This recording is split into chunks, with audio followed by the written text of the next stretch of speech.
Ang ganda nitong toothbrush holder, spoon fork holder. So, depende sa'yo kung ano yung ilalagay mo dyan. Diba? Napakadali niya. Alam nyo ba, 100 plus lang yan.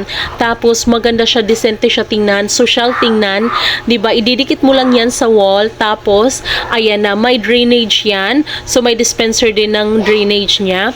Ayan, so, may sticker na yan. Ready to go na talaga yan pagbili mo. Ayan, napakadali lang din talaga niyang ilagay. 'Di ba? Ididikit mo lang sa wall yung sticker, tapos ayan na, ilalagay mo na rin yan. Tapos ayan, malinis na talaga, walang safe yung spoon and fork mo or toothbrush at toothpaste mo, safe. Walang mga insektong makakapasok. 'Di ba? Yun yung kagandahan dahil safe yung gamit natin.